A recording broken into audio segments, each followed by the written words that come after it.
좋은 아침입니다. 오늘은 화요일입니다. 6월 25일입니다. 사도행전 26장 1절부터 18절 말씀을 함께 보도록 하겠습니다. 장 아그리빠가 바울에게 이르되 너를 위하여 말하기를 내게 허락하노라. 하니 이에 바울이 손을 들어 변명하되 아그리빠 왕이여, 유대인이 고발하는 모든 일을 오늘 당신 앞에서 변명하게 된 것을 다행히 여기나이다.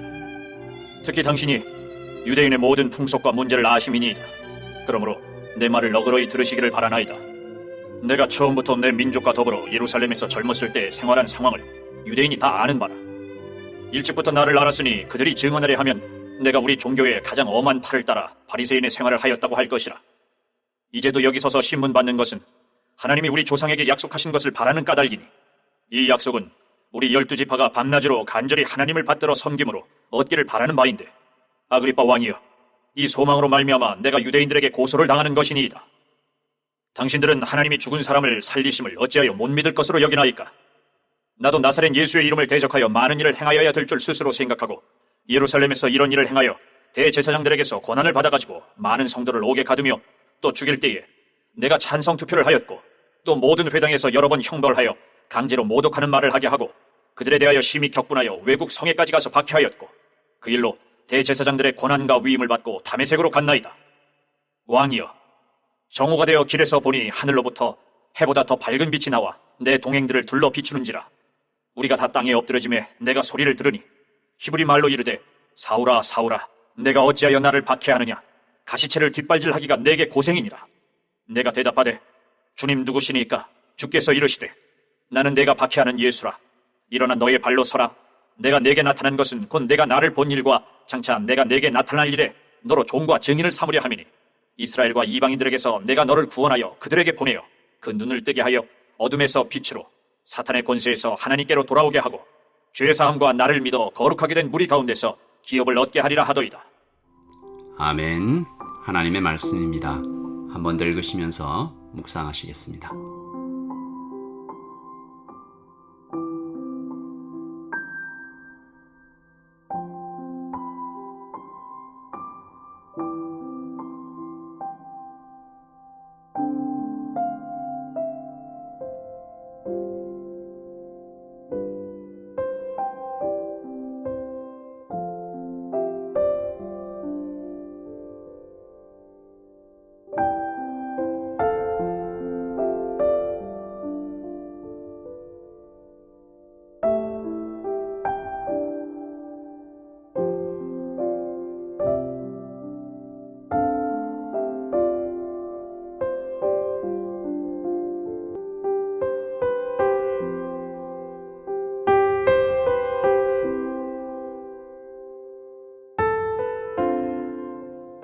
신약에 헤롯 가문의 왕들이 여러 명 등장합니다. 첫 번째는 헤롯 그레이트라고 부르더라고요. 예수님 탄생 때 베들레헴에 있는 아이들 죽이라고 했던 왕이죠. 두 번째는 헤롯 안티파스, 세례 요한을 목베어 죽였던 왕입니다. 그리고 예수님을 빌라도 총독에게 돌려보내는 그런 예수님 돌아가실 때 활동했던 왕이죠. 그리고 세 번째는 헤롯 아그리빠 1세, 야고보 사도를 죽인 왕입니다. 그리고 베드로를 죽이려고 감옥에 가두었지만 천사가 감옥문 열어줘서 탈출했고 그때 크게 분노해서 했던 그런 왕이죠. 후에 사도행전 12장에 보면 그의 교만이 극에 달해서 천사가 쳐서 벌레에 먹혀 죽는 이야기가 기록되어 있습니다. 그리고 오늘 등장하는 이 아그리빠 왕이 헤롯 아그리빠 2세, 아까 말씀드렸던 아그리빠 1세의 아들이죠.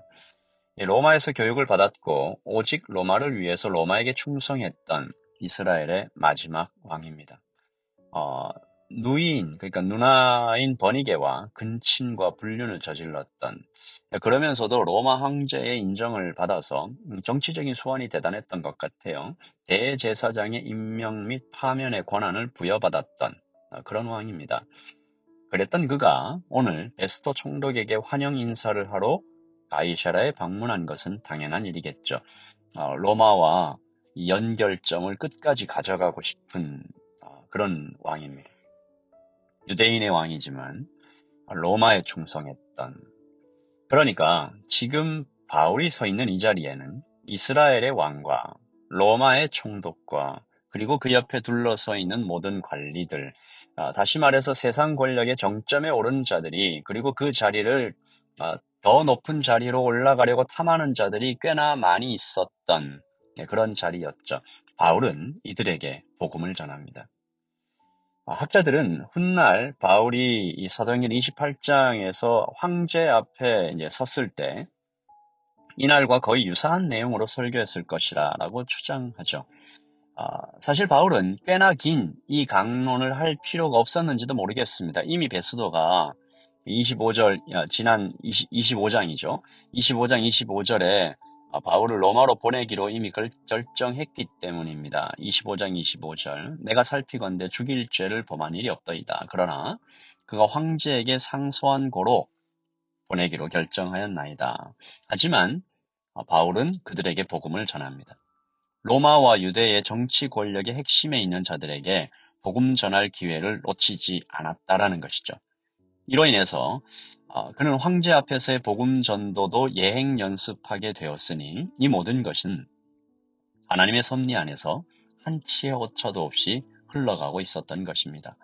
이 복음 설교의 내용은 지난주에 저희들이 살펴봤던 벨릭스 총독 앞에서의 이 강론과 거의 비슷합니다. 예수 믿기 전에 바울, 예수님 믿게 된 그 사건, 그리고 예수님 믿고 난 이후의 변화, 이것을 다 포함하고 있죠. 하지만 좀 다른 부분이 있습니다. 듣고 있는 아그리빠 왕과 그 권력 집단을 위해 바울은 그들에게 들리는 설교를 하고 있는 것이죠. 언제나 헬라인에게는 헬라인에게처럼, 유대인에게는 유대인에게처럼 그렇게 바울은 들리는 설교, 회중들에 맞춰서 그들의 마음을 깊이 찌르는 설교들을 하고 있습니다. 첫째, 그가 유대교 정통성을 강조하는 장면입니다. 5절, 일찍부터 나를 알았으니 그들이 증언하려 하면 내가 우리 종교의 가장 엄한 팔을 따라 바리새인의 생활을 하였다고 할 것이라. 6절, 이제도 여기 서서 신문 받는 것은 하나님이 우리 조상에게 약속하신 것을 바라는 까닭이니. 이것은 그를 고소하고 있는 유대인들의 논리를 부수는 목적이 있는 동시에 지금 아그리빠 왕의 그에게 신라처럼 남아있을지도 모르는 하나님 신앙을 건드리는 아그리빠의 마음을 여는 도구로 작동했을 것 같습니다. 둘째, 하나님의 전능하심을 또한 상기시키고 있는데요. 8절, 당신들은 하나님이 죽은 사람을 살리심을 어찌하여 못 믿을 것으로 여기나이까. 이 말씀이 굉장히 중요합니다. 당신들은 하나님이 죽은 사람을 살리심을 어찌하여 못 믿을 것으로 여기나이까. 그 둘러선 사람들 중에 권력 집단에 들어와 있고 권력을 탐하고 있고 세상의 욕망으로 가득 차 있지만 그럼에도 불구하고 하나님을 아는 자들이 있었을 것입니다. 비록 오염되었고 타협되었으며 힘에 굴복되었지만 여전히 하나님을 믿는 사람들이 거기에 있었다라는 것이죠. 이 참 바울이 어떻게 하든지 그들을 돌이켜 하나님께 돌아오게 하려는 그 진심이 보이는 장면이고요. 또 참 이상하고 감동적인 것은 지금 아그리빠가 서 있는 위치입니다.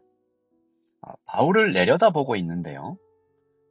이것이 이제 우리 눈에 보이는 현실이지만 영적인 진실은 바울이 그에게 구원의 손길을 펼치고 있는 것이고 그러므로 지금 아그리빠는 일생일대의 기회를 얻고 있는 거죠. 다시 말해서 영원한 구원과 아주 가까이에 있습니다.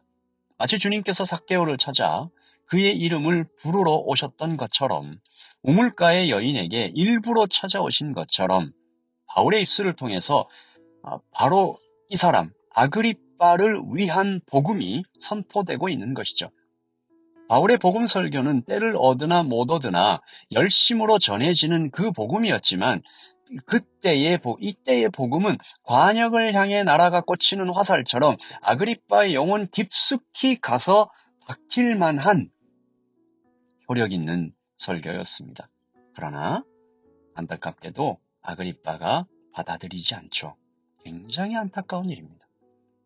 로마서에서 사도 바울이 복음을 거절하는 자들이 하나님 앞에서 감히 핑계하지 못할 것이다라고 말한 바 있습니다. 아그리빠는 지금 절대로 핑계대지 못할 그런 기회를 얻고 있는 것이죠. 그러나 눈앞에서 놓칩니다. 적어도 오늘 사건에서는 그렇게 보이는 것이죠. 영적인 상상력을 좀 동원해 보자면 후에 아그리빠가 하나님의 심판대 앞에 섰을 때 그때 그 기회였구나.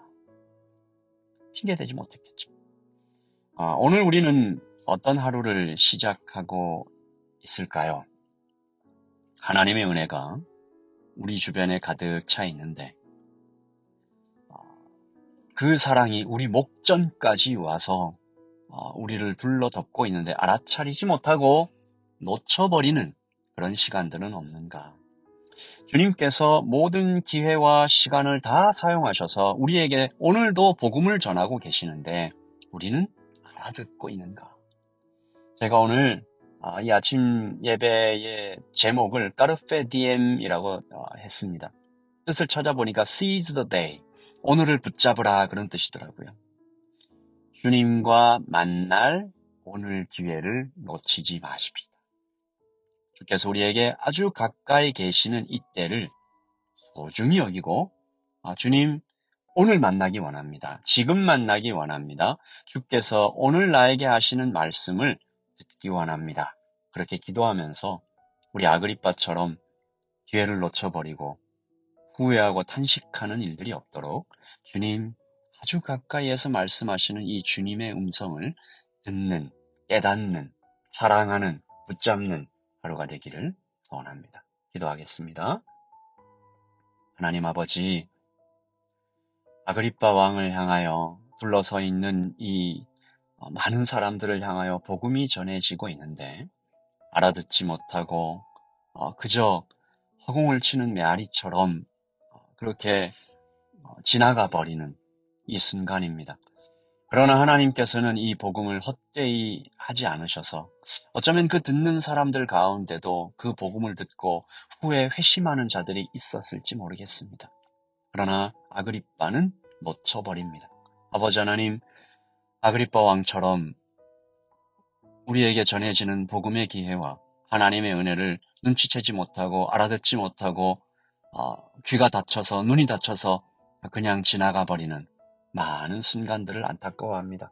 주님, 우리를 불쌍히 여기셔서 오늘 우리에게 부어주시는 은혜를 놓치지 않도록 주님 도와주시옵소서. 주님께서 우리에게 주시는 모든 것들을 받아 누리고 풍성히 체험하는 하루가 되기를 소원합니다. 주님, 감사합니다. 예수님의 이름으로 기도합니다. 아멘. 여러분, 오늘도 주님과 함께 평안하십시오. 주님을 많이 만나시고 깊이 만나시기를 바랍니다. 샬롬.